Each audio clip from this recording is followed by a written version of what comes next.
This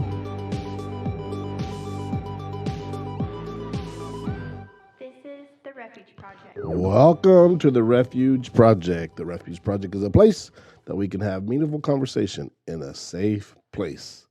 I am your host. I am Pastor David, riding solo this morning. James is out of town. Pastor Cesar's doing his thing. We got a little bit of a different show for you today. Other than me being a solo rider, we got Pastor Cesar and a group of our young adults doing a book study. And I think it's going to be really interesting for us to listen to them talk about this simplicity. They're talking about some different things about that. So make sure you tune in later in the show for that. I'm going to make it real quick, and then we'll get right into their book study. I think over the next several months, you're going to see the podcast kind of change and a little bit. We're going to just bring in some different things. We're going to bring in some of Pastor Mark's preaching. We're going to do outside the box type stuff like these book studies and different things like that, just to mix it up a little bit, give other people a different variety, besides what we've been giving them over the last couple of years. And I think it'll be a pretty awesome deal. So I'm excited to see where this is all going. Amen. All right. Well, I had just a kind of a weird week, man. I was telling some of the brothers that life has been so good for me for the last couple years that it's almost one of those things like you're waiting for the shoe to drop, right? Anybody ever been like that before, where you think, man, I know something's going to go bad because everything's been so good. And for me, it's just been that I had like several water leaks. One in the garage, one in the house, sheetrock falling down, 2 trucks broke down, just crazy stuff like that. Dad not always feeling good, but you know what? At the end of the day, when obstacles become in life, that means there's a greater height to what God is trying to take you. Stretching hurts, building sometimes hurts, and we have to go through those things to reach the next thing in our life, to goals and different things like that. So, just kind of a place that we are, and I think a lot of times that we just got to endure the bad to get to the good. And so, if anybody else is going through those things, man, I just encourage you, hang in there. God is good. He's the same yesterday, today, and forever. It doesn't matter if we're going through a trial or a tribulation now. He's always the same God. And we don't have to worry about that. We don't have to worry about a God that changes, or like in our own lives that we go through, mood swings or different things like that. Our God is a steady God. And so just encourage you guys just to make sure you hang in there, push through those things. And I know that it's going to be a good deal. Amen. All right, well, let's jump right into Culture Corner. Today on Culture Corner, I want to talk about something that's going on in the culture. And I don't know if this is a good or a bad thing, but it's happening. I got a message sent to me, I guess over the weekend, saying that there's a new number one artist on the Christian charts, and it's the world's famous favorite white rapper, Eminem. Yes, I said Eminem is on the Christian Billboard charts. Last week, Billboard's announced its updated chart rankings. DJ Khaled used this gospel remix featuring Eminem and Kanye West. So it looks like Eminem remixed a song that Kanye did on his last Christian album, and I'm not for sure. I was going to play it, but I decided not to play it today. But not because it was bad or anything, but I don't know where I stand on it yet. You know, it's one of those things that you would hope at the end of the day that Eminem is seeing the light, because he's, you know, kind of famous for the darkness in his raps.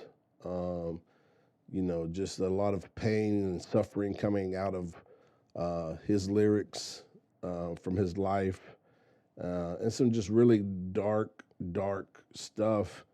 And you know, he's not afraid to say stuff that's controversial, and doing those type of things. So I think at the end of the day, two things. I pray that Eminem, this is something that the words that he's saying in the songs are more than words that rhyme. You know, me and Brother Calvin was talking about this, and he said, yeah, the words rhyme and they sound good, but at the end of the day, you know, what's the fruit of the labor? And you know, that's at the end of the day, that's what it's all about. You know, where's he going to stand at the end of this? Is there people in his life that can hold him accountable, that he trusts? Because it's tough. It's tough. I mean, you've seen Kanye went through it. Nobody believed him. The culture shamed him. A lot of this stuff went down when these famous people really tried to lean into being a Christian, and I surely just hope that it's just not just something he's just doing to appease the type of song that he was remaking. I do think that it was probably not on the best taste of the Billboard charts to put this under the Christian rankings. I mean, at the end of the day, it was put out by DJ Khaled. You know, DJ Khaled puts out some pretty good records. He's able to get some people together and, you know, do some pretty good things. But at the end of the day, this is not a Christian record. I think that the Billboard charts is not a Christian company. So, I mean, I guess at the end of the day, they're not really looking out for the Christian culture at hand. But I think that we got to separate these things from the Christian faith until it's proven out to be Christians doing Christian music. If I had a say in it, let the secular be secular until it's proven out, it's set under heat, and you know, stuff rises to the top. You know, so that's kind of where I stand on that. That's my culture corner for the day. To say all of that, there is a rapper that has been proven that has done a lot of cool things in Christian hip hop, and that's the big homie Bizzle.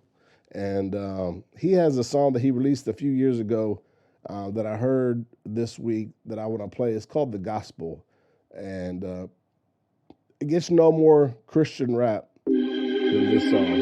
So Hey, Dad. Hey, what's up, Sonny? Can you tell us the gospel again? Of course I can. All right, you guys take a seat. But this time, start all the way from the beginning. All right, I'll start all the way at the beginning, just for you, at Genesis. You ready? Okay. God created man and gave him his commandment. Sat him in his garden with everything he planted. Said, this is all yours, son. Want it, you can have it. All except for this one, cause that one's just for daddy. The devil steps up in it right away with his deception. Said you can be a god if you just taste it. It's amazing. You won't die. God's alive, throwing shade in his direction. That small seed of doubt forms a change in his perception. See, if he had nothing, he'd appreciate that one thing. God gave him everything, but he's focused on that one tree. Sin is here, in his fear, he covered up in hid. He covered up in leaves, God covered him with skin. Hold that thought. Let's fast forward to Abel and Cain. Two brothers in the same field, playing they lane. See, Cain tended the ground, Abel tended the sheep. Both made an offer to God, but Cain's fell incomplete. Now put a pin in that. Let's hit the Passover down in Egypt. When God hears the cries of them beating down his people, Israel's enslaved, Pharaoh saying they ain't leaving. Moses tells him God said it, but he still ain't want to free him. So God tells Moses, here's the plan, pay attention. Tell my people they gon' need a lamb without a blemish. One day you gon' get it, but for now you just kill it, take it home, smear its blood on the doorpost of the entrance. See, Israel's my firstborn and Israel's been taken. If he don't let my son go, his son ain't gon' make it. The penalty is death and I'm coming for the payment. Those covered in that blood will be the only ones escaping. Now let's go back to Abraham, mobbing with his son Isaac. Faith isn't faith until it's tested, so God tries him. Said, I know how much you love your son, go and sacrifice him. So Abe walks him up the mountain, straps him down and ties him.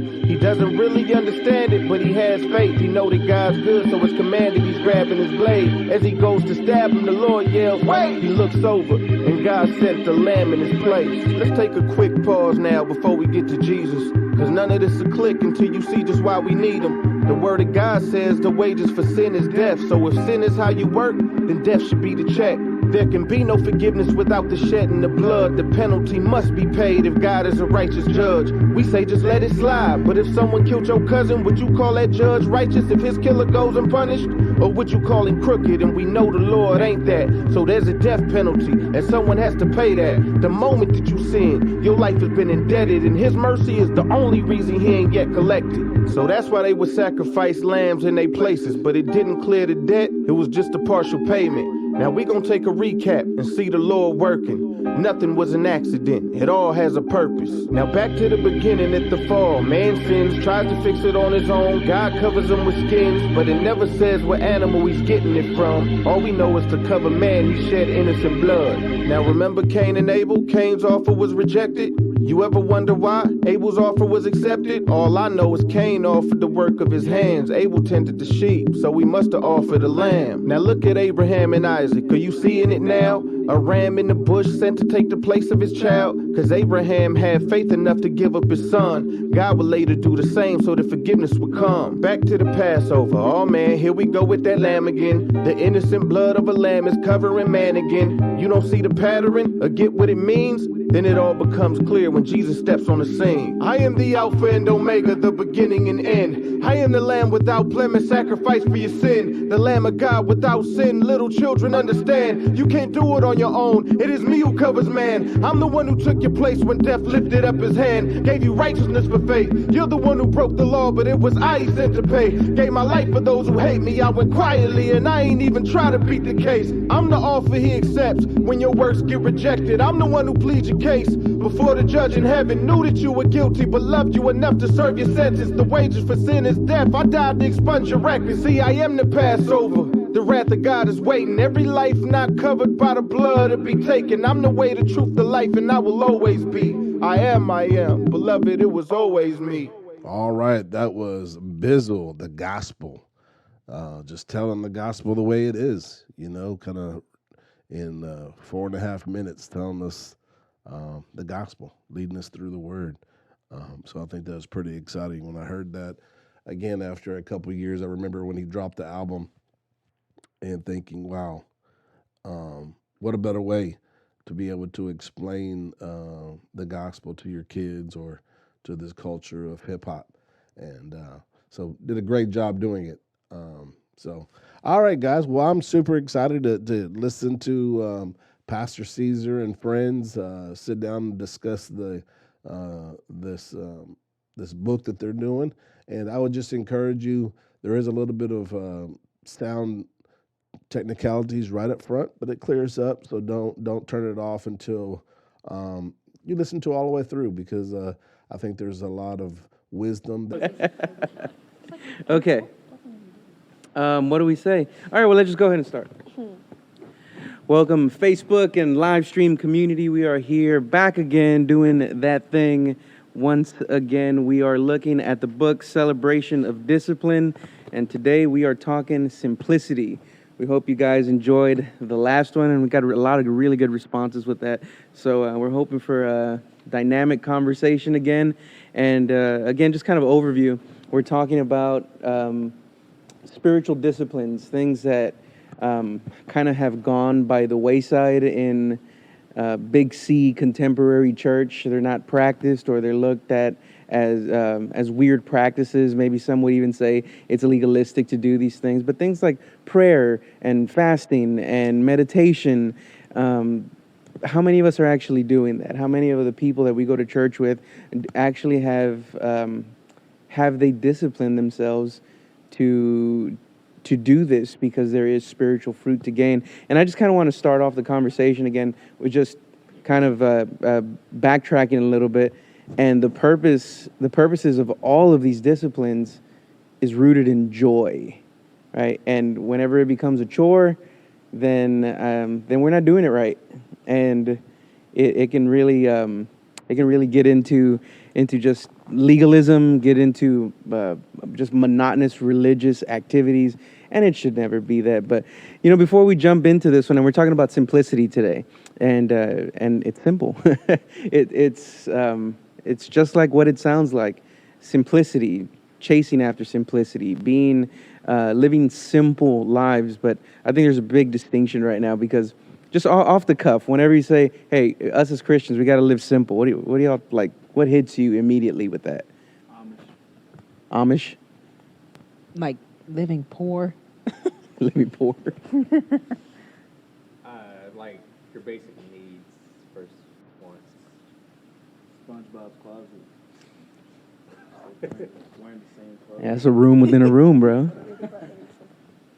Yeah, I get the concept of, like, people think that whenever you're a Christian, you just have to be bored all the time, or like being a Christian is something that it's not fun, or it's like, man, that's all you do, just go to church.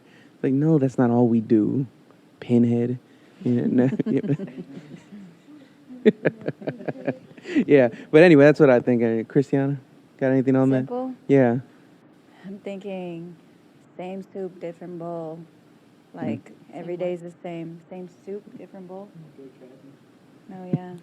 Heard that, and that's very true. Mm-hmm. But, yeah, that's what I think of. That's literally the first thought that came to my mind whenever I heard it. Sorry, I need to use this. Oh, no, you're good. You're good. So, like, whenever people say basic, you're basic, it's kind of a derogatory term, right? Mm-hmm. So, like, what does it really mean? And what do you think that means whenever you're like basic? That's a basic girl. Like basic. bland. Like you wear very neutral colors, no accessories. It's just shirt, pants, shoes. Very simple. Like there's no accessories. Like, Okay. Like you shop at Walmart instead of. I shop at Walmart. Hey, Walmart be popping. Literally.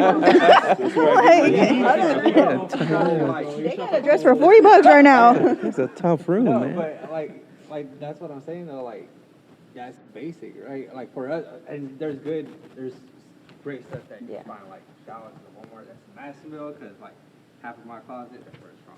But but to other people, they're like, oh, why don't you shop like at Target or at Paxson or whatever is at the mall, And, Yeah, I think basic is shopping at the mall.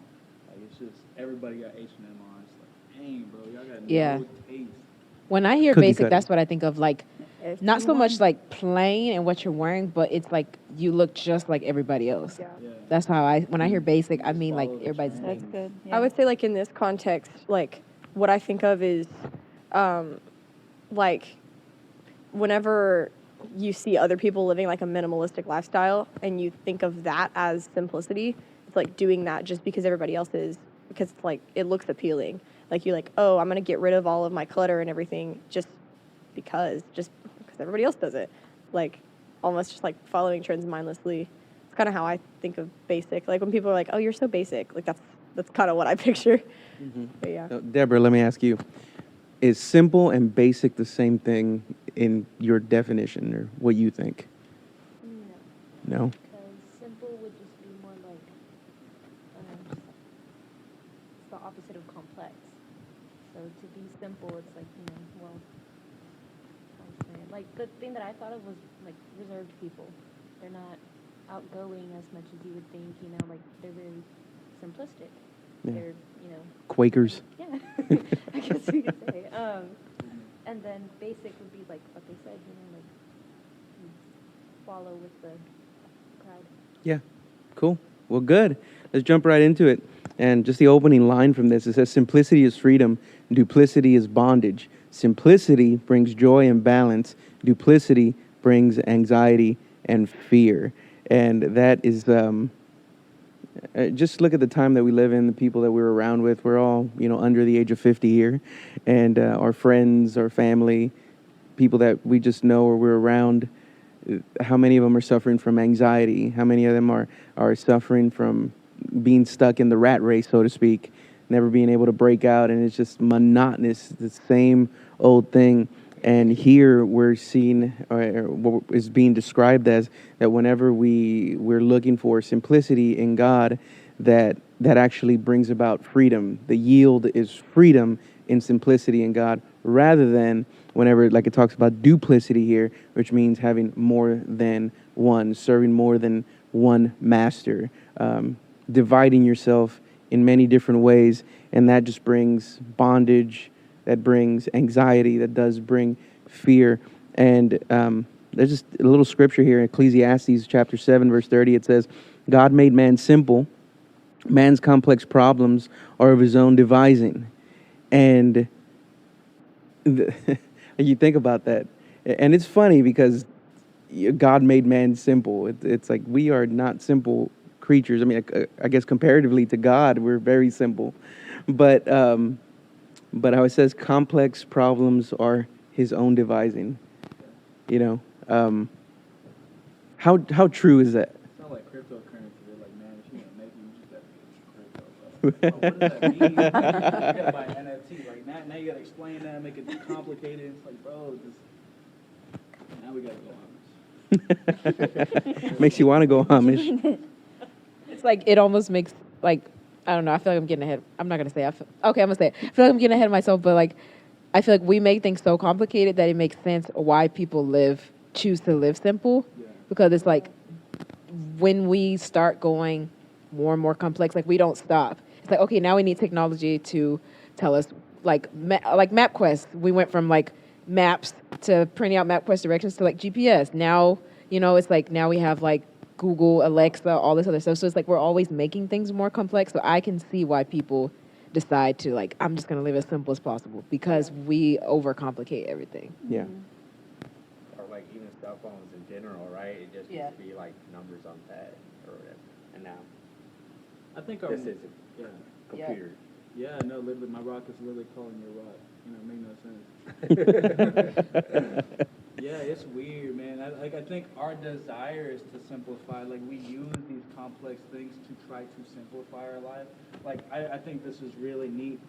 This says, the psychosis permeates even our mythology. I'm going to just skip ahead. It says, covetousness we call ambition, hoarding we call prudence, and greed we call industry. So we make these complex problems and call it something simple. It's like, oh, this is virtuous. Yeah. This is simple.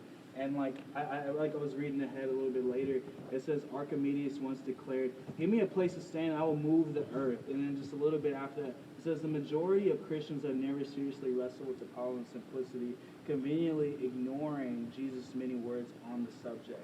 So just like honestly, our poor worldview on simplicity can be really dangerous to this practice. Mm-hmm. Yeah, and how on that, there was another quote on here that says, we crave things we neither need nor enjoy. We buy things we do not want to impress people that we don't even like. And I'm like, oh man, why are you talking about me? And right before actually all of that, when it's talking about the psychology of simplicity, and especially what we're talking about as far as a spiritual discipline to get closer to God, to gain joy, it's so easy to become legalistic whenever we start like naming some of these things on how, some of these processes on how we're going to simplify our lives. And then whenever we fail to live simple, then, we feel like we've gone against our creed, but it talks about the danger here, the danger of making these practices legalism, to where instead of buying brand name clothes, I'm going to wear sackcloth. And if I wear anything that has a name brand or anything, now it's now it's yeah, I'm wrong or something like that, and you just beat yourself up, you get down on yourself. But yeah, so Lee, you got something on that? Yeah, I was going to ask, so I wanted to ask this question. It says, duplicity brings anxiety and fear. So going back to that scripture, it says, man's complex problems are of his own devising. So what kind of problems is it talking about? Like anxiety and fear. All these anxieties that we have, is it of our own, And it's not to knock it, because sometimes I get anxiety, and fear stuff, But if I really trust God, it gets deep if you really think about it. If I really trust God, right, and I'm living in obedience to Him, then it's like you things that may not seem to go your way or something, you trust Him in that, right? So any anxiety or any fear, that's my own doing. Like, why am I feeling this way? I'm doing what I can, so the rest should be, like all in God's hands. But you get what I'm saying? Like, it's your own, the stuff that we go through, our own fear, our own anxiety. Because, man, when you have anxiety, that will ruin a lot of stuff. That'll distort a lot of things you got to do, and but yeah, and you really think about it, it's like, it's our own overthinking, our own mind going crazy. It's our own self doing it. Nobody's really doing it to us, So it's our own, and when we really, and it's really simple. The simplicity part about it is trusting God, and we hear it a lot. We hear, everybody's trust God, but it really is that simple. It's difficult, but it's simple at the same time in a way. But Yeah, I think just as complex as simplicity is the same thing what you're saying. Like, it's simple. That's the goal, is like to be simple, to live in simplicity, but that can also be hard. I truly believe that, like, our anxiety, like you said, it's like an issue with our pride. Like, whenever we lack control, we start to, like, lack security and, like, freak out because we're like, oh, like, I don't have control over the situation anymore. Like, things aren't going the way I want. And if we're not trusting God, then that's when fear starts to, like, set in. Instead of, like, just trusting that, like, He'll make a way, we start to see that, like, kind of, like, manifest in our own lives. And it really is so much of our doing that we don't realize. And we think, oh, like, we're, like, going through this or, like, struggling, like, with this, even though it's something that's outside of that completely. Like, it's something that we're getting into that we don't have to choose. Like, we can choose to trust God even if it doesn't look exactly, like, ideal, I guess. So I totally agree with what you said. And so much of that is rooted in pride, right? Because we want to control, you mentioned control, but we want to control somebody else's estimation of what we think they think about us. And why do we even care? And we, just using a simple illustration, right? Like, if we are very clothes savvy or whatever, I am not. I am not. I probably should be, but I am not.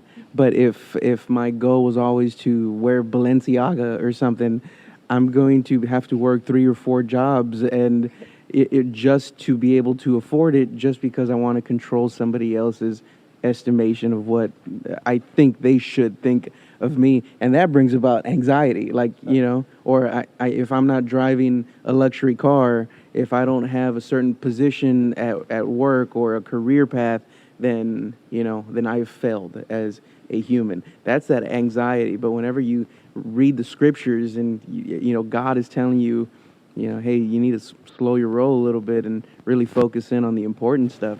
It is completely countercultural, and it is absolutely the enemy of the flesh, because you don't want to do that. You want the pats on the back. You want the recognition. Humanity craves that. Yeah. We want the power, the respect, the authority, and you almost have to, or you do. You have to challenge yourself to live simple, and that's where it's a complex idea, or it's a simple idea, but it's a complex execution. Yeah. I know I'm talking a lot, but I feel like it just keeps progressing too. Like, if that's the situation and then you walk into church not wearing Balenciaga, nobody would have thought anything before. Like, it's it's expected that you're not going to wear Balenciaga. But like if you walk in and you're just wearing some normal shirt, like you suddenly set the image for yourself that like that's below you. And so you can only go up from there, because then it starts to just be like that's the norm, and then you almost feel like you have to just keep progressing, and it gets more and more complex, and then we lose that simplicity, which is like now I'm walking into church thinking about how I look and what I'm wearing and if anybody's going to notice or if anybody's going to judge me, versus like I would have never been thinking that if I just never started down that path to begin with. Yeah. Yeah. And like on the other side of the extreme on that, right, we can legalize this thing, and we've seen cases where organizations, churches, denominations have legalized certain ways, and they have put down, this is what simplicity looks like. This is what simplicity is. And whenever you walk in this church, whenever you walk into our groups, this is not only is it the expectation, but it's just the requirement, because if not, you're not righteous, you know. And it's super easy to get caught up in that. And I believe because there is a certain allure to simplicity, because it is understandable, you know, because I can do this. Now I feel like I'm validated now. Now I can actually, there's something tangible that I can hold on to and say, because I checked this box off, I am righteous, or at least participating in righteousness. And that will put people in bondage for decades. Some won't ever even break out. And it's that religious, these religious tendencies that's built into the human machine, because we're built to worship. Just depends on what we worship. Yeah, the pastor and like speaker, like being that representation, especially if they like got some chrome hearts on or something like that, and like now everybody sees that essentials on their chest, and they're like, oh, I got to do that. And I'm literally looking on like Mercari Marketplace today at like looking at it's like, oh, the price dropped a little bit, nice. But it's like, honestly, that draws so much attention to the flesh. It's so weird because like when a pastor, I mean, this is not to dish pastors with nice things, you know? Like, I mean, I think that's too complex an issue for me to fight, you know? Like, I mean, that's out of my my pay grade, literally. And like, it's just the distraction. Like, I mean, if the body sees that, they can't focus on what he's trying to project. They're focusing on the things that he is projecting on the outward side. And that's where discipline is. It's like a projection of who you like are discipling. You're being discipled to. And like, I mean, even with clothes, it goes the same thing to education. With like people that study all these complex things, are you able, and I think another root word of simplicity is to simplify. Are you able to simplify these complex things? Because I mean, our complex God can do that, because like you even talked about like how many ways we simplify God, because we are simple beings trying to understand this great complexity. Mm-hmm. And that's when we can sing songs like how great is our God, because there's so much greatness that's beyond our measure. You know, it's just, it's way out of our league, way out of our pay grade. And he's probably the only person that we can expect that out of. Yeah. And not lose focus, you know? And I know this is not the conversation this is not the conversation that necessarily we're having, but you brought it up about like pastors and, you know, who wears nice things, who drives nice things or whatever. And that, just real quick, I think that's going to look differently with each church, right? And if, let's say you have a church full of millionaires, every single person in there is a millionaire, you know, then the pastor better be driving a nice car too, you know, because if your pastor's driving up in a hoopty, then there's an issue there. But if everybody's below the poverty line and pastor's rolling up in a Bentley, there's an issue. That something just doesn't look right, and investigation is a must. And here's a concept that I just want to drop on you, that a shepherd needs to smell like the sheep. Dang. Because if a shepherd does not smell like a sheep, that means he has no dealing with the sheep. And is he really a shepherd then? Yeah, I know a lot of pastors that get like gifted the things that they wear. So that makes sense, you know? Like they're literally living off the generosity of their sheep, you know, kind of thing.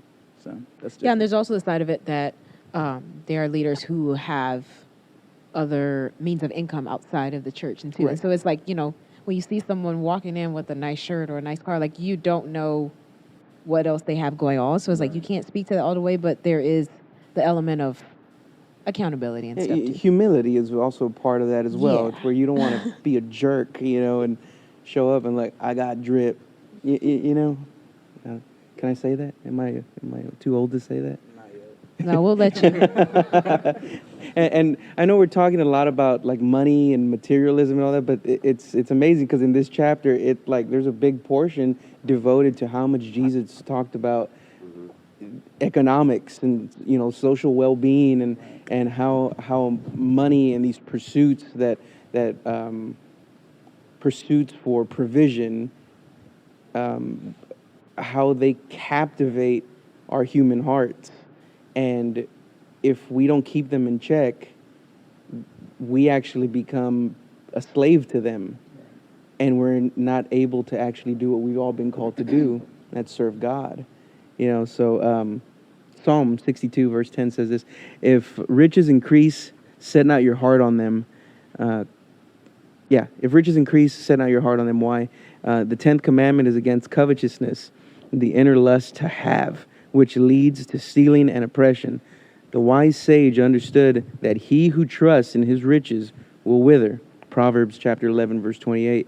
Trusting in your own material possessions, in your own intellectual fortitude,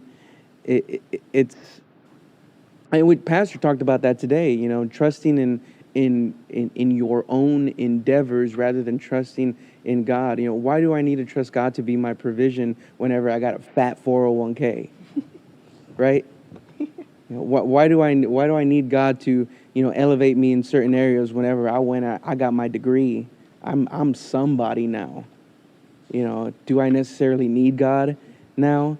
And it's crazy because people aren't so ready to say that out loud, but their actions sure show that. But nobody will ever say to say that they don't trust God because they're trusting in their own, what's the word? Trusting in their own doing. Yeah. Yeah, I was talking to somebody about this, I don't know, recently, and I was saying that we don't realize how much security we have in our materialistic things until you don't have them, and then you don't have that security that you didn't even know was really there. We're really quick to sing the songs and say we trust God, but in the back of your head, it's like, yes, I trust God with my finances. I also have 3 years worth of, savings in my savings account. So I feel okay. But when one of those, when finance is gone or your cars, maybe people lost their house in a house fire or something, something crazy happens and your money's gone. It looks different for you to trust God then. Yeah. Mm-hmm. Yeah, I mean, when we were talking about fasting, it was so crazy to think that our hunger pains are not actually stemming from hunger, but actually the rhythm our stomach is on. And the same thing with money. We're not actually I would venture to say this is me not actually putting a definite put on it, right? It's just I'm not sure. But whenever we're good with our money and secure in our money, even if it seems like money's tight, I don't know how much of ourself is actually trusting God because we haven't been put to a point to trust it. I'm going to be honest, in my financials, tithe might be the stretch of faith, but even in that, I don't know what degree I am trusting God with that, Yeah. I just haven't been put to struggle, Yeah, and then on the other hand, I went from working as a nurse to all of that gone to my life has looked so different. My finances have looked so different. Within a year, and so it has looked a lot different. This chapter really hit home to what does it look like when you don't have a choice. It's not I trust God and my 401k. It's I trust God. That's it. There's no plan B. I totally feel that. I think in the season that I'm in right now, for what my calling is for, I was working as a server. I was making $400 a day. Instead, I'm literally making $700 in 2 weeks. I have to start from the gutter to reach the top or the level that I want to get at, And I think that trusting God in this whole process has been so crucial. This whole entire year I've been trusting in God. And it was very hard at first, especially whenever I had lost my job. But I think there was so much in store for me, and that's literally my testimony. And Pastor Cesar knows that.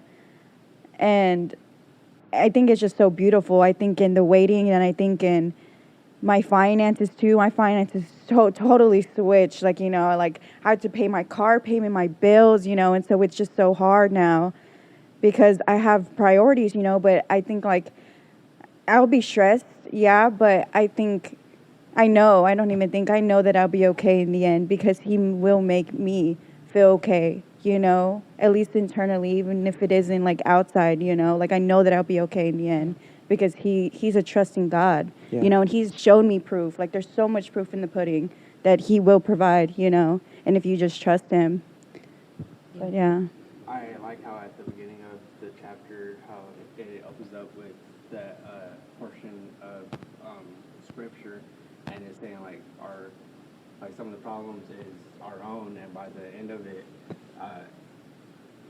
the author is saying like to seek his kingdom first, and like as he's writing everything out, like he's saying like seek his kingdom first. That's what Jesus said first, and like we're all seeing in our own lives in like different ways that when we do that, like God provides exactly what we need, and sometimes it falls in line with what we want, but that's not what's important. And I like how he also says like he doesn't care about like the material things as in like the nice car, but the durable car, you know. And I like how that like progresses throughout the whole chapter. Yeah, and Christiana, you said that, you know, you were talking about inward, something that is inward, the inward knowing that you have that God is your provider, and that does manifest on the outside. People can see how you trust God, and same thing with Stephanie, and it's amazing because you can't lie anymore. You know, there's no room to be disingenuous whenever you're actually living it and you're actually trusting God, and it shows 100%. You know, during COVID, the pandemic and lockdown and all that, I was working at a job for 6 years, and I decided to resign, and then COVID happened, and nobody was hiring anymore. So I found myself without a job that I thought that I needed to have for 14 months. You know, and that's a long time. That's a really long time. So, and then it challenged me personally, because I have a college degree. I went to school. I got the credentials. I have the industry experience. I have everything that you would need to have to go into a room and leverage for more salary or for benefits. And I have all that. But for those 14 months, it was just knocking away at my pride that I had. And at the end of those 14 months, I found myself so much happier than I had ever been. And you're talking about, you know, you're going from a substantial salary to nothing. Well, actually, it wasn't that. I had odd jobs here and there, but it was ridiculous. In some jobs, I was working for as much as like $3 or $4 an hour. You know, that's not even legal, you know. But in that, I'm like, whenever these conversations come up, it's like you need to be more simple. You need to be more humble. It's like, let me tell you about humility. You know, we can walk through humility for a little bit, and yeah. So real quick, it says here, Jesus declared war on materialism of his day, and I would suggest that he declares war on materialism of our day as well. The Aramaic term for wealth is mammon, and Jesus condemns it as a rival god. No servant can serve two masters, for either he will hate the one and love the other, or he will be devoted to the one and despise the other. You cannot serve God and mammon. Luke chapter 16, verse 13. Here Jesus is saying you cannot have two masters. Micah, you and I, we always talk about hills to die on. This was one where Jesus said, this is a hill you die on. You cannot serve two masters. Yeah. I've learned a lot of like Christian businessmen that are really well off. They were in the mud. Like a lot of them were in the mud. Like we were like talking about teachers in Kentucky with little to nothing to survive on. Like 2 teacher parents having 3 kids and nothing to live on. Now they, I don't know, started a podcast or something like that. You know, and they made money or something like that. So one thing that they kept saying at this conference was like, all of them said it in different ways. Like, you want to not work for money, you want your money to work for you. Same thing what it said in the fasting chapter. You know, you don't want to work for your food, you don't want to work for your stomach, you want your stomach to work for you. That's the purpose of fasting, you know, to kill that part. But I don't know, that's really tough to kind of put into picture where we have a lot of nice freedoms here in the U.S. to kind of get to a level where we can run our own business efficiently, it can kind of run on its own, and we don't need to kind of put heavy focus into how much money and revenue and logistics it takes to kind of put it together. That's not a luxury everybody has. Some people are ending up in a 9-to-5 working for mammon, and it's like, how do you distinguish the two? And that's kind of a hard thing, you know? But I mean, I know it's a heart posture thing, but like, I don't know what key points we can take away to identify it. Yeah. And you speaking on key points, it brings some really good key points later on in the chapter, which we'll probably get to. But kind of just in the same vein, whenever Jesus is talking to the rich young ruler, and it brings that up, he's talking to the rich young ruler, he tells him, sell your possessions and follow me. He had a hard time getting rid of the thing that he loved the most. That's one thing I really enjoy about whenever we see these conversations, these dialogues that Jesus had with people, that he always spoke to the root of the problem. Like, it was always direct to the heart. It was no, you know, it was never any dancing around eggshells. It was always, here's the statement, take it for what it is. And the people absolutely knew what he was referring to. He hit that button on target every single time. He said, sell everything that you have.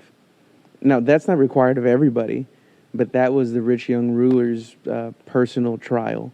You know, sell your possessions and come follow me. And whenever we're trying to distinguish between what's mammon in our life or what has the potential to be mammon in our life, you have to be willing to ask yourself, can I give that up? And that's scary, you know. And I have so much I have so much respect for you, Stephanie, from being able to step away from that to pursue God's call for your life, because not many would, you know. And it's super inspiring to see that, to choose the simple life, which is not really simple, but Right. Yeah. Simple doesn't mean easy. Yes. Yeah, I think that's a good way to put it. First of all, thanks for that.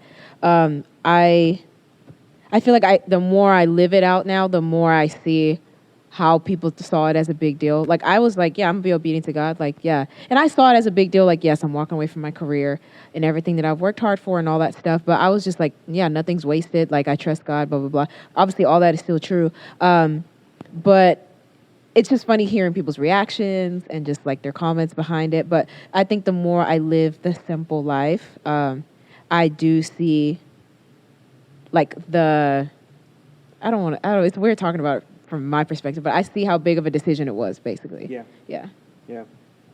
Jesus talks on that. He says, like, he states that if we really want the kingdom of God, we must, like a merchant in search of fine pearls, be willing to sell everything that we have to get it. Matthew chapter 13. He calls all who would follow him to a joyful life of carefree unconcern for possessions. Luke chapter 6, verse 30 says, give to everyone who begs from you, and of him who takes away your goods, do not ask them again. It's like, it almost seems like it's just reckless abandon to what is human and what is natural. Like, Jesus says, don't worry about it. It's only a chain that holds you down. Just don't worry so much about, or don't attach yourself to these worldly possessions, these worldly pursuits, because it really doesn't matter. But in my flesh, I don't want to. Yeah, I think whenever, like, just kind of the whole topic being simplicity tonight, I think the root of everything, because like if you go down class and every single distinction you can think of, you're going to find a lot of complexity in just trying to explain it that way. I really like his 3 points that he lists right here, but it's so cool how like he makes a parallel with parents to kids being like the Godhead versus like his children kind of thing. And like how much agony and hatred is built up when our parents say, it's just because like I tell you this and you ask why, and they say, I told you so. And that is so frustrating, you know, even in like a relationship, them saying, I told you so, like, but tell me why. And that's not simple, that's complex, and you're just creating conflict out of something when you can just trust and love through it. You know, I think there's nothing more loving than like having trust. And I mean, even when the first sin, like it began with the devil chipping away his trust at Eve from God, you know? Like these little tactics he used. It wasn't like, he never told him at any point to eat the fruit and to be deceived. He just chipped away their trust. And I think just trusting and being faithful is very simple in itself, you know? Yeah. Like it doesn't have an explanation or knowledge of good and evil. It's just trusting and doing.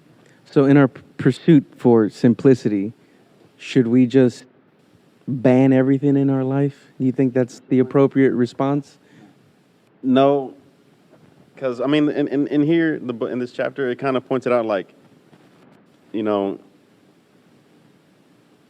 you're not to, it really points out to put God first and to keep God first. And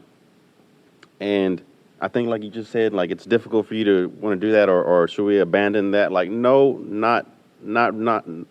no, right?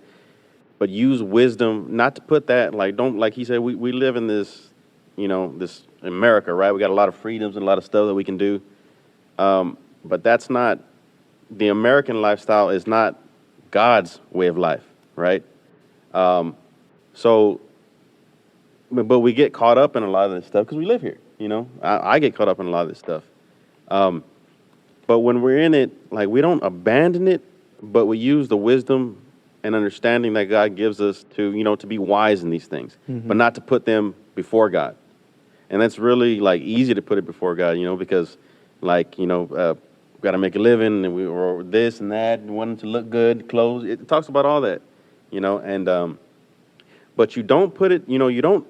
I mean, unless God has a calling, like on, you know, like on Stephanie's life, which, you know, that's, like I said, that's like you said, that's a big step, because you're kind of going, you know, when you do something like that, it's like not the American way. You know, the American way is to find a job and work until you're old enough to retire, you know, and then live off retirement. That's the American way, right? And, you know, so when you go against that, you know, it's you're following God, and that's what we're supposed to do. You know, we're supposed to put God first. And but if God doesn't, just like you said, you know, we all work in unity. We're all in unity together in Christ, but God has like an individual path, right? An individual calling. And, you know, and while you're on that path, you use wisdom and understanding in the things that he has us doing, but not, like I said, not putting it before God.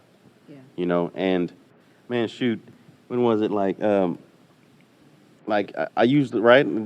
My car that I got here, you know, it's like a little testimony, right, of using wisdom, right? But I had to learn it, do it the hard way first, because, you know, I was in the worldly way of thinking, right? And when you follow God, right, it may be a challenge, right, to because we're in this culture, we're in this world, so we're used to living by it, you know.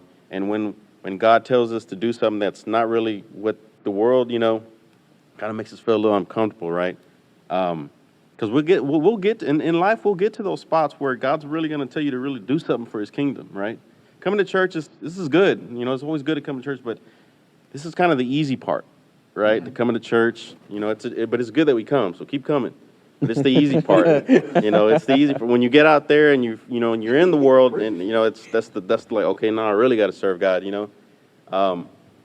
So it'll happen, you know. And what was I going to say? I lost my train of thought. You're talking about your car. Yeah, yeah. You know, like anyway, I was saying, like, you know, I get, like, I was caught up in that too. Like, you know, I wanted a cool car, right? I wanted something fast, something loud, something cool. And because I was caught, you know, and I want to look cool, you know, I want people to think I'm cool because the car that I'm driving, right? And that's what it's talking about. I'm putting that, not knowing, but I was putting that before being obedient to God and being wise in the finances, you know. And man, it was horrible. It was a horrible, like the most financially draining thing for a year and 2 months. I think I spent over like $10,000 on the car, you know, which I could have saved. But then, you know, God gave me an opportunity to get rid of it and to get in a car that you may not think from the worldly standards, from the worldly side, it's not such a cool car, right? Hey, our cars are kind of cool. Yeah, but simple. But look, It's simple and practical. It's simple. It's what this chapter was talking about. It's simple, and you know what? Like, man, I love it because it's simple. It takes me to the same places my other expensive car was taking me to.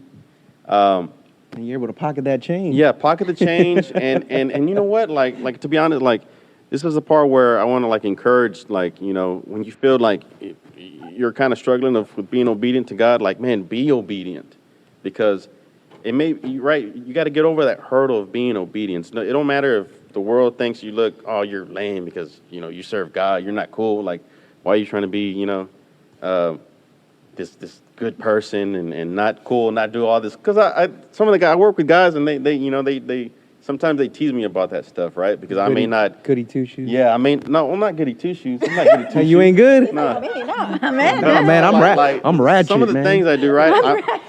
Right? No, the ratchet neighbors you put on the thing. No, but no, because I may not talk about or go in depth to things that they talk about, you know, and you know, but I know it's in obedience to God, so I'm not ashamed of trying to be, you know, a good boy or something.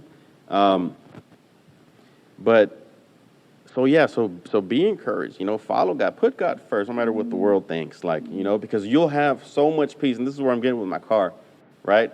Like, man, so much peace. And that's look, that and God, look, that's only one small part, right? A car in this my entire existence, that's a little, you know, little thing. Yeah. And if you take that into like everything, you know, being obedience to God, no matter how difficult it may be difficult. I'm not saying that things are always going to be easy. Some hard stuff, but you'll have that peace, you know, that only God can give. Mm-hmm. And you know, and I learned that lesson with that car financially, right? So now I put that towards everything else, you know, using some of that wisdom, and I have more peace about it. It's, with the clothing, it talks about all that. It talks about it. It's a good chapter. It's a great chapter. Yeah, it talks about it because I think, you know, the author knows that this is what we're, you know, what society that we live in or something. So It's simple for us super well. yeah, Mm-hmm. you know, so just it's really just saying use wisdom, put God first, keep God first, but all the other stuff that you do, use His wisdom that He gives you. You know. Yeah, and I feel like it's important to use wisdom like through God, because like the Bible says, like, you know, like man's ways, everybody's right in their own eyes. You can be wise. Like a wise thing to do is, I don't know, like if you're in a financial struggle, like do something to get out of it. But if God's not calling you to do that, then you have to go. Like it's like wisdom led by the Spirit, Right. Yeah. like the balance. I feel like just in general, kind of like you were saying, like we as Christians are called to look different than the world. Like you would expect that, like normal people like that are just living in the world that see us and think, oh, like that person's a Christian. Like they would want us to look like them, but they're literally looking for us to look different. And like if we don't, then they don't want anything to do with us, because like what do we have to offer them that they don't already have? And so like whenever we set ourselves aside as like, yes, I have the finances to buy this thing, but I'm not going to do that. I'm going to put this money toward something that is like valuable, like literally in eternity.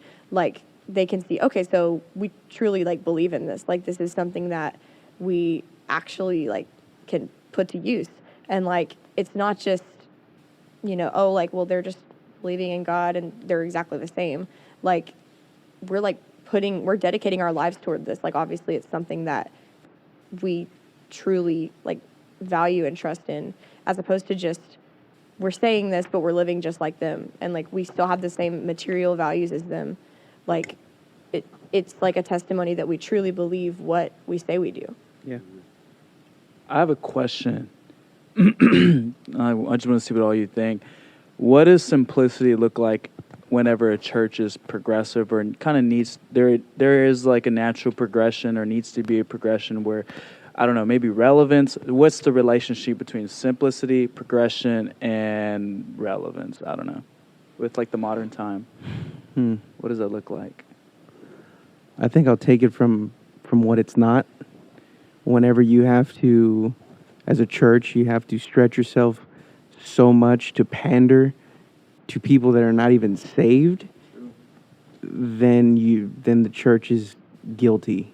You know, you're in error of not following the biblical standard. What is church? You know, as far as what I mean by that is Sunday mornings, Wednesdays, your service kind of things, because we know that we are the church whenever we're out there ministering to people, loving on people. But as far as and again, conversation for maybe it's a whole nother topic. But where I've seen a lot of error is that, where I've seen a lot of error is that we use Sunday mornings as our evangelism now, and is the purpose for church the gathering for evangelism?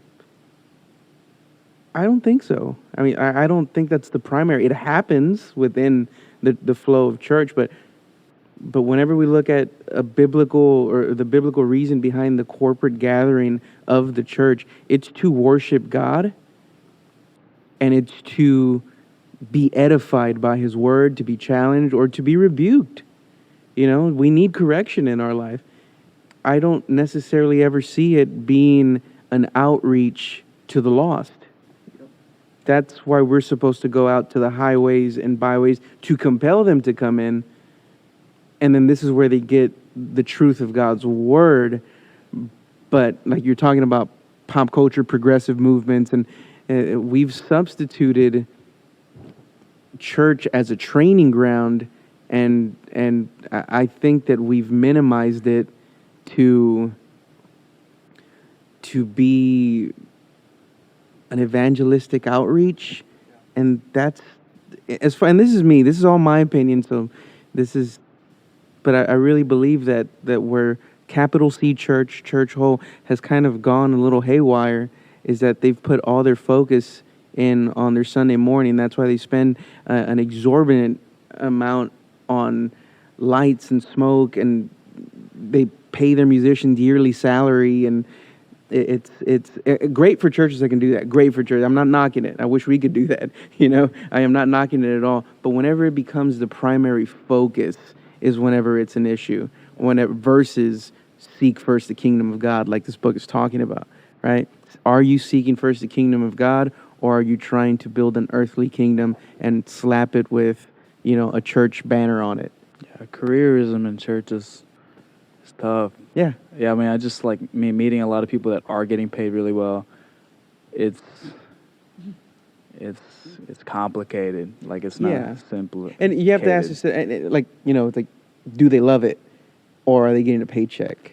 Yeah. And you don't want to question people's motives because you don't want to be a jerk, but it's it begs the question almost, like, are you doing this for a paycheck, or are you doing it because you love God? Yeah. And that's the struggle, especially within churches. Yeah. For people, I don't really know what the next motion is. Are we able to engage the audience at all? I was thinking, like, I mean, I don't. Are we posting this on Facebook? Facebook, probably YouTube or something. Yeah, whatever we're posting this on, I'd imagine there's like a comment section, and I just wanted to jot down all the disciplines that he put out there. And I just, like, one thing I love, if Richard Foster ever watches this, is like, man, he writes so simple. Like, he makes all his points so clear. Like, everything he says is so well articulated. Like, just even the structure of these paragraphs and the context that's added onto it, he makes his point so clearly. Like, 1, this, 2, this, 3, this, and it's just very good. Yeah. So I jotted it down real quick so I can just kind of read it real quick, and I guess we can kind of just, like, just to kind of hone back into the book and not, like, wander off in discussion. The points, those 10 points? Yeah, those 10 points. No, that's exactly how I wanted to end it out. Yeah, so it's just like, number 1, buy things for their usefulness rather than their status. 2, reject anything that is producing an addiction in you. 3, develop a habit of giving things away. 4, refuse to be propagandized by the custodians of modern gadgetry.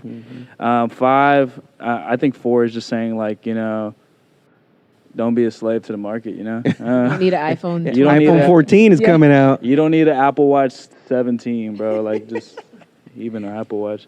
5, learn to enjoy things without owning them. 6, develop a deeper appreciation for creation. That rhymed. 7, look with a healthy skepticism at all buy now, pay later schemes. That was a funny one. I was like, what is that? But I was like, oh, start with a weekly subscription and then like for free, and then now you're paying like $19.99 for Hulu. 8, Like all the free layaway. trial. Yeah, I was Afterpay. like, what It is just that makes now? you Like, But wait for your payment right now. Yeah, You'll for get a real. second. Yeah. It'd be sneaky. 8, obey Jesus' instructions about plain, honest speech. And I have a look at a little bullet point. Let what you say be simply yes or no. Like when Jesus says, let your yes be yes and no be no. 9, reject anything that breeds the oppression of others. 10, shun anything that distracts you from seeking first the kingdom of God. So I guess we can just kind of start with 1, Yeah. you know? Yeah, Number so- 1 is buy things for their usefulness rather than their status. That's what Lee was talking about with his car. Well, yeah. By again, the purpose of these points is not to become legalistic and be like, if I just follow these 10, then I'll be right. If I follow these 10, then I'm simple. It's like, no, then you're trapped in religion again. The purpose behind it is, how do I apply these to actually extract joy out of serving God? Because these become your taskmasters. So yeah, buy things for their usefulness and not their status. Do you have to buy the retros, or can you just go get some Chucks? Right? And then you turn his No, I love that. Chucks and church shirts. I'll wear that all. That sounds like a brand, man. Let's start a company. Yeah, I mean, I've even learned that with like, so I didn't grow up wearing name brands. Anything even now that I have is given to me. But I would see like, I would always want what other people had, like the shoes or whatever. And then I would like wear them. I'm like, okay, it's just a pair of shoes. Like it's just shoes. Like my feet are not on the ground. The job is done. Like Walmart or Balenciaga or whatever. I don't even know the name brands.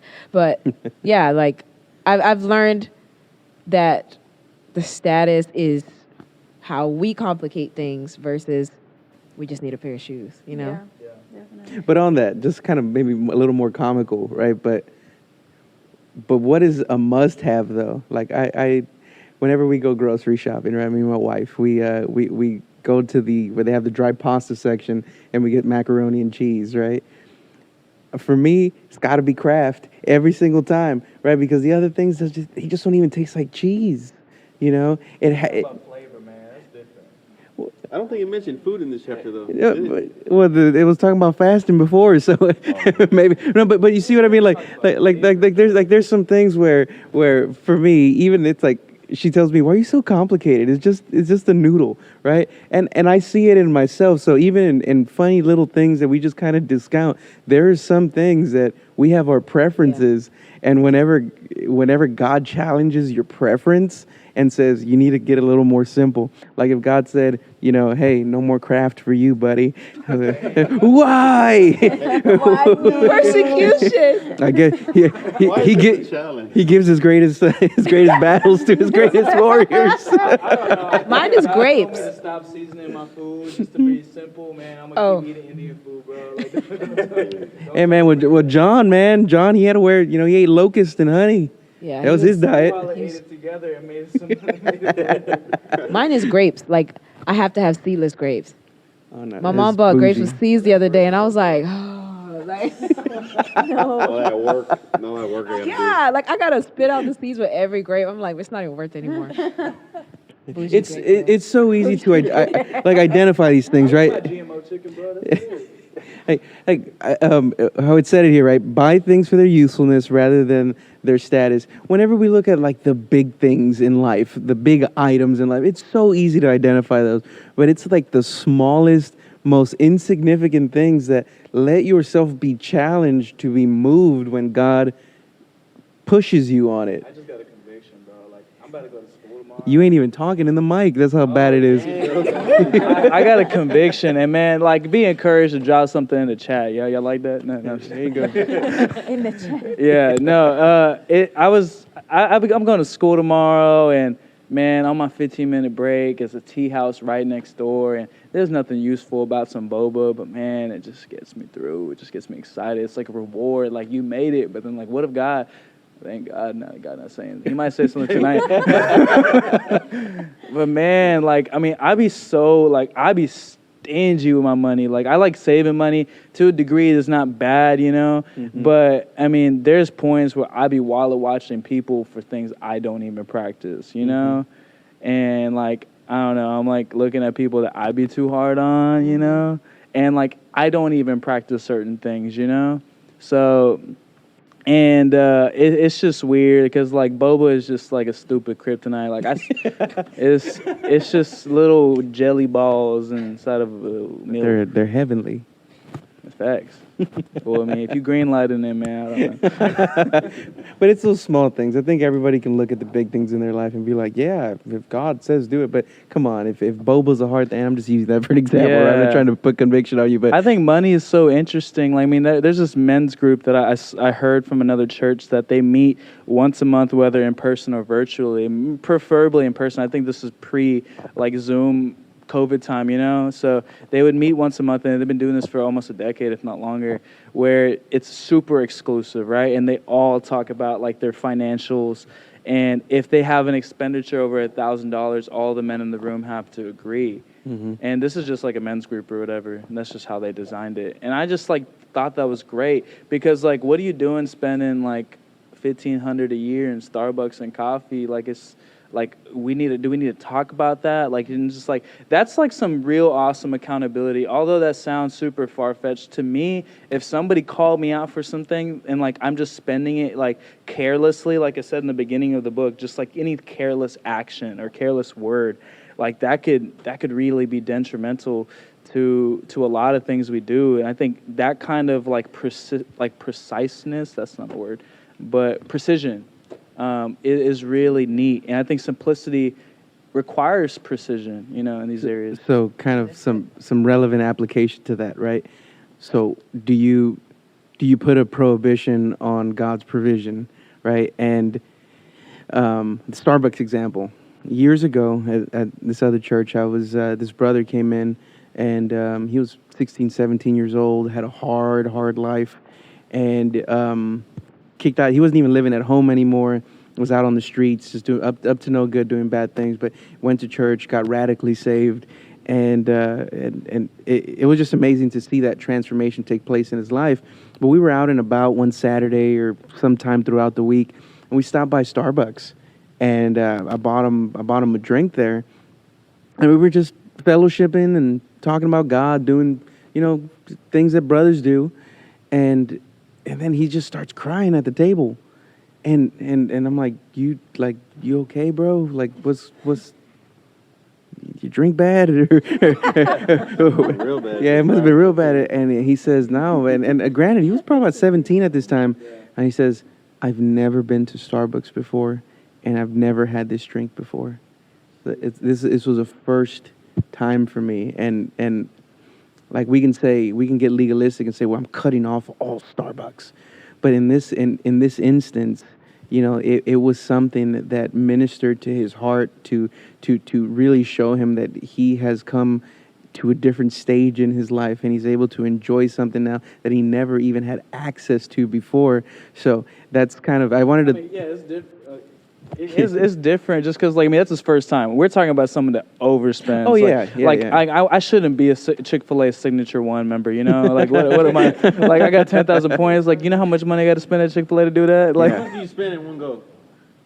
$24 range. Man, if it's just me, we talking like $10, That's one big chicken. Yeah, yeah, we talking $10 if it's just me. But if I'm buying Matthew food or Cristiano food, man, we talking like 30. Yeah. Well, the point behind that whole story was that, of course, like Stephanie was talking about, you got to use wisdom where it's necessary, God-given wisdom. So that was just point one. So I don't know how long we're going to be with all these 10, but Christiana, you got something? Yeah, do it. Like, should I even? No, you should. You totally should. No, I just think that like simplicity doesn't have to be your clothes or like your car or like. I think it's just like Stephanie said, like it's all about the way that you think and the wisdom that you have. Because like I'm not simple in the way that I dress, but it's not because I wear name brands, or it's because of the clothes that I have been gifted, or the clothes that I reuse and just wear it differently, And there's so much conversation that can be said with doing these things, and like even like in the salon, like there's so many non-believers in the salon, and just a simple conversation and saying like, oh, I like your outfit, thank you, like God is good, like, you know, or like wearing shirts like these, like, you know, I wear And that shirt is free. Exactly. Like, you know, and I wear it from my brother's closet or like my mom's, like, and it's like, I just don't think that like simplicity in the fact of like maybe looking basic, like, you know, it doesn't have to necessarily work that way, you know, because there's so many more aspects to it. And if you put simplicity in a box, then it's simple, like that, and it's simple, like, you know, but it's so much more complex than that. It's so beautiful, you know, and so I think that there's it's just in the way that you use it, you know, and the way that if God's not moving through you and the way that you're picking out your outfit, what should I wear today, God? Like, you know, and so I think that there's just so much power in just having that kind of conversation, you know, and like saying like in just like girls, like complimenting them. Oh, I like your shoes. Oh, like I like the way that you're doing your hair today. Like, you know, like you can start a conversation like that. And like me and Mike always talk about like how like if the conversation doesn't end with God, then I probably don't want to have the conversation. Or like not that I don't want to have the conversation, but like it would be nice, you know? And so I think that it's like a gateway to me, you know, like wearing the things that I wear. Not that just because they make me feel good, like, you know, like I just think that it's way more than that, you know? And yeah, that's what I was stirring up in my head the whole time. Like I was Pastor really just Cesar contemplating said something it, you know? about that too. Like he like not confronted me, but he like brought up something. It's like, look, like how many people get like a tattoo or a piercing or wear a shirt and they're in church, they give like if they're confronted, like, why do you wear that? Like, how dare you wear earrings? You know, you're a guy. This is like specific to me, you know? But like, how many times can you just answer, like, I'm wearing it just because I like it? Like, it's simple. Like, can you say that and not have a conviction? Like, that's purely it, you know? And like, people want to hate and break us down. You know, the worst thing about to me is that when someone comes to you and it's not causing them to stumble, they just want to be that, you know, they want to be that hovering figure. Like, what are you wearing? Like, are you modeling your grandpa? You know, I'm kind of spiritual police. Yeah, spiritual police, literally. And like, I literally just got a nose ring because I like it. That's purely it. I think it looks good. Like that's my only like thing. And it's like I don't think it's causing people to stumble. Everything's accessible, not everything's beneficial. But what I've always said is like if it comes to really churchy conversations, like it's a gateway. Like Christiana said, like it's always a gateway because it's controversial. Some people come out of a really traditional church, and like my cousins especially, they're like, bro, I don't know how your parents and grandparents let you do that, man. Like, you really different. And, like, I'm still looking different and not uniform and glorifying a good God. And, like, mind you, it's not core. It's not going to send me to hell because, oh, my God, God's going to be at the pearly gates in his big robe. And, you know, it's just like, dude, your hair is too long. Robe. We got a length requirement, man. Take your girlfriend a barber, bro. Go get it cut. No, I feel like something that's so beautiful like about the church in this generation is the like diversity in how so many different people present themselves. And it's not necessarily like that culture where everybody's just wearing white on a stage and we all look exactly the same. And like imagine like walking into that as somebody who's just off the streets. Like you just go to church and you see that, you're not going to come back. Like, what's so refreshing is the fact that, like, as people, we're still different from each other, and we still have normal, like, culture, even within the church, like, different things. And so, like, I might not present myself the same way somebody else does, and there might be something that I don't think anything is wrong with that, like, whoever I'm, you know, having that conversation with, they might be super convicted if they, like, go get a piercing or a tattoo versus like I'm like, well, okay, that's maybe God doesn't want you to do that, but like there's individual like convictions and things that like personally people can present themselves in different ways and people have different like ideas, and that's something that's just like I feel like in past generations, like when people will come up to you and question like, so why did you do this? It is like just because I wanted to, and like it's really that simple. And I just think that that's such a crucial part in like progressing as the church.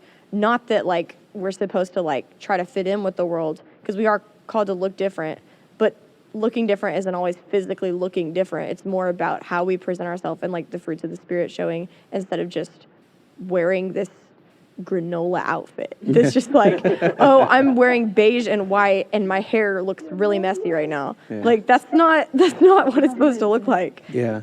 I heard a concept a few years ago that I really love, that unity does not mean uniformity. Unity is not uniformity. We don't all have to look alike, and God has made such a diversity in his believers, right? In the body, that not one of us should necessarily look the same. We shouldn't. Of course, we should agree on the basic principles of our faith, the core fundamental things, but we're also uniquely gifted and created in such a special way that I shouldn't look like anybody else. I shouldn't talk like anybody else. I should be me and who God made me. But the thing with all that is, again, but now we have to put some guardrails on that. Pursue simplicity in God, because then it can really spiral out of control, especially whenever we start talking about identity, But just kind of let's kind of bring this home. I don't think we're gonna get through all 10 of these, but which out of the 10, which was one that you personally struggled with? For me, it was actually the second one, where it says reject anything that is producing an addiction in you, and that is only because of Micah, because he's always talking about how much I drink coffee, and I just drink coffee, and he's laughing because he knows, but it's like, but I don't want to. I'm drinking coffee now, it's like live and full display. That addiction in you is so like strong, so strong. But I need a hit. One day you snapped at me. I said, why are you drinking coffee at night? Because I like it. Man, and Richard Foster even talks about coffee too. He's like, if you're gonna start fasting, you probably got to cut that coffee thing, because I was telling them right outside, which is so funny that we're talking about the coffee thing right now, because it was a few years ago at Pastor Mark's house where I remember I walked into his kitchen. And I might have imagined this, but I'm pretty sure it was there because it's been years. Above his dishwasher, and this is not a slam Pastor Mark. I feel like I have too many situations like this. He know I love him. It's all jokes. But above his dishwasher, it just say coffee. Period. That's it. Just coffee. And I was like, no way, bro. It's like, this is an extreme. It's like, bro, imagine I walk into someone's house. I seen a sign like this and I misread it. I said, all I need in life is just a whole lot of coffee and a little bit of Jesus. And I was like, that might have been backwards, And it's so funny. That day I saw that in Pastor Mark's kitchen, I pretended like I was an activist against coffee addiction and caffeine. But then I did it so much, I accidentally accidentally believed it. So now I'm like low-key an activist, bro, this is addictive and this is really bad for your body, and this is all the body mechanic applications and stuff like that. So and it gives you headaches, bro. Daniel fast year, time of the year, there's two types of people that drink coffee, right? The people that get the headaches and the people that just don't stop drinking coffee. Man, you haven't even done a Daniel fast, man. I stopped 1 year. I didn't do it 1 year, bro. 1 year I didn't do it. You see me being all reactionary right now because you getting on me because of coffee. I'm like, man, you need this, man.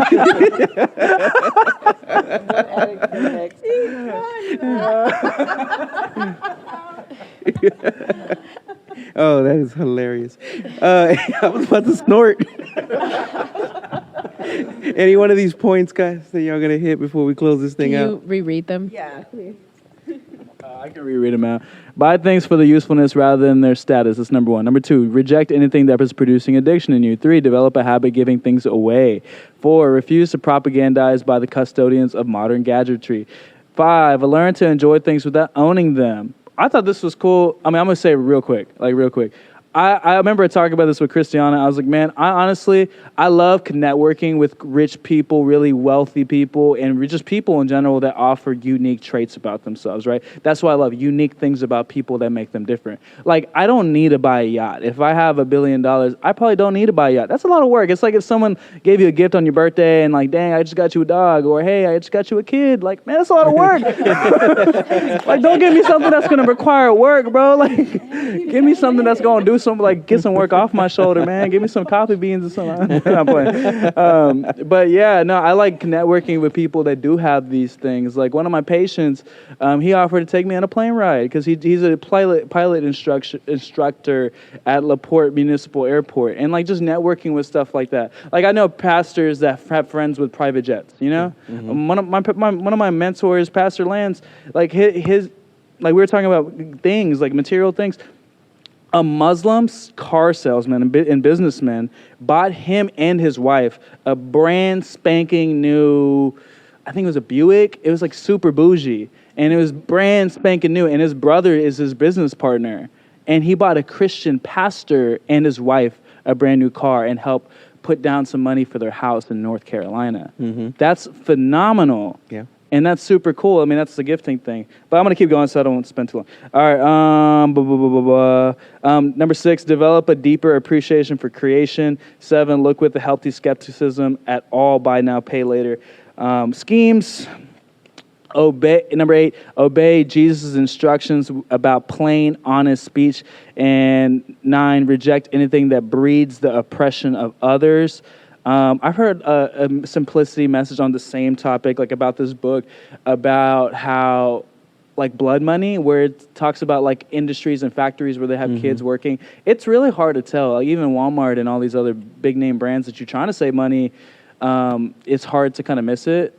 And like also like we have like a material surplus in this country. You go to a thrift shop and they got so many clothes on the racks and behind the racks. You know, it's crazy, and they throw a lot of it away. Number 10, last one, shun anything that distracts you from seeking first the kingdom of God. I think mine will be enjoying creation as I'm working on just continuing to live in simplicity, enjoy simplicity. I run a couple times a week, and so when I'm running, I'm literally in creation, and so it's really cool to be able to just stop. Like this morning I ran, and I had to stop and stretch during my run, but I took my headphones out, and as I was stretching, I just like, it was just silent and peaceful, and all you could hear was just like the birds chirping, you know, morning sounds, bugs waking up. I don't know, whatever else is happening. Sometimes they sleep. I don't know. And it was just a really cool moment of just like, that, wow, there's so much beauty here. And I think as we move into a more simplistic lifestyle to where we're not focused so much on the material things, if that's what God's calling us to, we're able to focus on the things that he's already given us that we don't have to pay for, that we don't have to go into debt for. Like I could just go outside and like listen to the birds completely free, you know? So Listen to the mosquitoes. Oh, man, baby. the little cicadas. Listen to him right before you kill him. I hate it. I would say mine would be number 8, like saying yes and no and like just leaving it at that. I tend to like ramble because I try to be really nice, because like a few years ago I like presented myself, I guess, in a really straightforward way, where if somebody like asked me a question, I would be completely honest and like not sugarcoat it, which is like good, but also like a lot of people just thought of me as rude. And so I'm like, oh, okay, here's what I need to do. I need to be like extremely like just nice and just like pad everything I say with like all this good stuff around it. And like, I mean, it's good to be nice, but also like, I think I could work on just trying to be simple. And like, I love that too, whenever people just like say a point and everyone's like, dang, like that's really good. But like, I've never been the kind of person to just like deliver a one-liner and everybody's just like all after I say it. But yeah, I think just being simple, like with my answers and like also just my opinions, not trying to like sugarcoat things, I guess. Good. I think that would be mine too. Especially at work. when people or hairstylists come up to me, can you shampoo for me? Of course, yeah. And so I'm the type of person that I didn't just like love chaos. Like I thrive in chaos. That's why I was a server for I don't know how many years, you know. And so like I'm over here trying to juggle two like girls at once, like. That's so bad. I'm sorry, but like they're in the bowls, okay, and I'm trying to tone one, and while she's processing for the amount of time that she is, I go to the other bowl, shampoo, condition her, and I'm like, okay, you can go, like, you know. But it caught up to me the other day, and I was fine, you know, like I just love to do it, you know. But one of the hairstylists got really mad because she thought that I did this procedure wrong, and I really didn't, you know. But she didn't like the fact that I was juggling like two girls at once in the bowl, like, you know.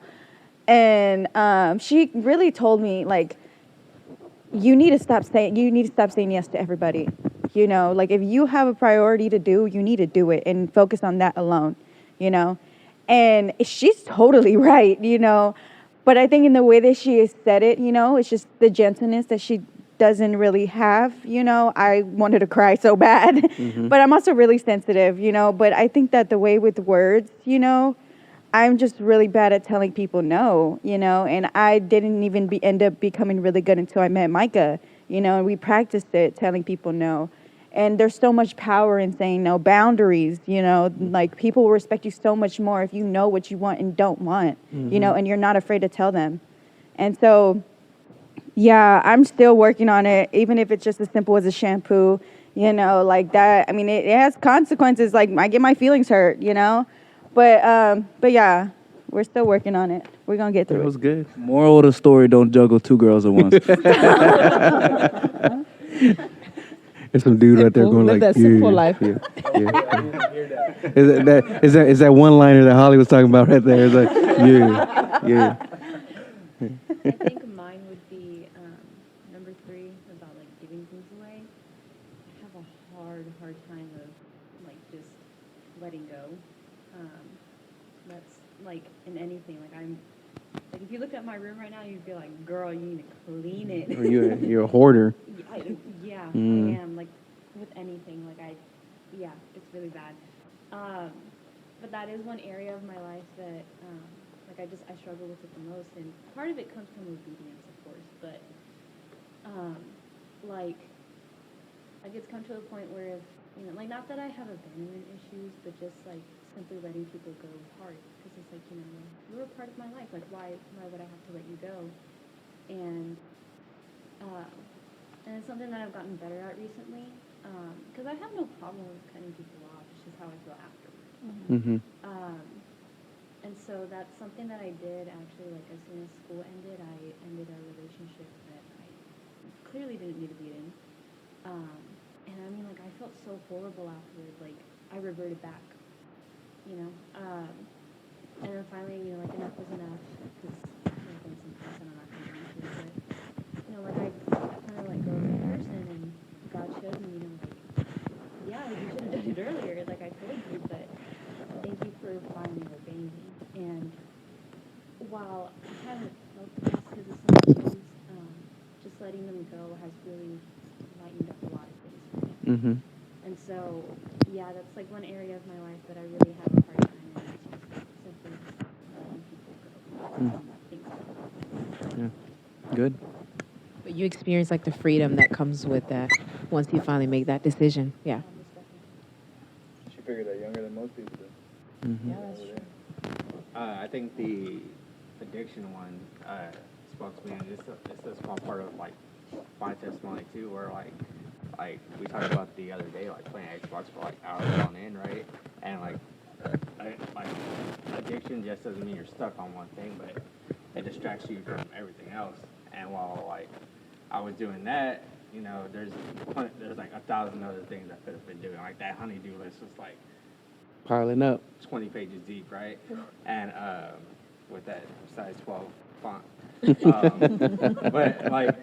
it Single space.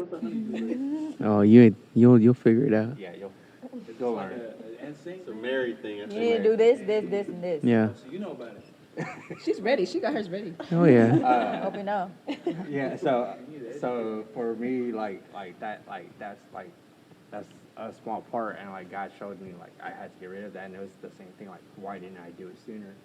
Because I wanted to, you know. Mm-hmm. And so, like I said, addiction is also a distraction too. And then there's another one, but all that lost my train of thought. Lee, you good? Yeah. No, I like. Here, give me the mic. No, I really like the ninth one. It says, "Reject anything that breeds the oppression of others." Yeah. That's like, you know, you're thinking about people before yourself. Yeah. That's what we're kind of called to do. You know. So that's you got to really be humble to really, like, you know, put others before yourself. You know, and but when you do that, like you know, you're kind of, I don't know, you're in a way like sharing that love with people. Like, you know, I'm not gonna do this. I'm not gonna get, you know, this promotion. I don't want it if it'll make somebody else look bad, or, you know, I'm not gonna rat this dude out to make myself look better. You know, stuff like that. You know, so, you know, you just sharing, you know, just reaching, like, just loving on people like that. I'm not gonna do something that's gonna make you look bad or something. Where's your humility? I do remember what I was gonna say. Oh, go ahead, man. Letting your yes be yes and like your no's be no's. And I think for me, sometimes, like, I enjoy saying yes, you know, because like I get to be like a part of something, especially here, because like I get to like do it with you guys, and I'm serving the Lord, and it's exciting. But also like learning to say no to more stuff sometimes, because like it I guess saying yes can be addicting in a way. Yeah. You know? Oh yeah. And like how you were talking about with the girls in the bowl. Y'all gotta just Shampoo bowl. Shampoo two girls in a bowl. bowl. Like, what? I'm gonna distance myself from this man. He's about to get in trouble. Please edit this out. Please. But just like if you don't say no, then you're gonna have a hard time. Especially like if you're new to the church, and not just our church, but any church. You're starting your like walk out, and you're meeting all of these people, and you're getting like invited to all of these things, and like you want to say yes because you want to like experience what that's like, and this and that and the next. And for some people, they like stretch themselves so thin that they just completely stop showing up, and they forget that, oh, it's about my walk with Christ, not about being with all these other people. So that's another one that spoke to me. Yeah. No, good stuff. Good stuff. Being simple does not mean basic. Being simple is absolutely complex, and simplicity is actually the road less traveled. It's easy. It's easier to go the way of the crowd. Not for your well-being, but, you know, just to say that you're going along with it or whatever. But yeah, no. On that, it was a powerful chapter. We probably just scratched the surface of it, but it's a great conversation. Hopefully, all this recorded, so we'll see. And yeah, Press recording? not press record on everything, but I don't, you know, maybe I need some of that modern gadgetry. We'll see. But yeah, hey, thanks for being a part of the conversation, and till next time.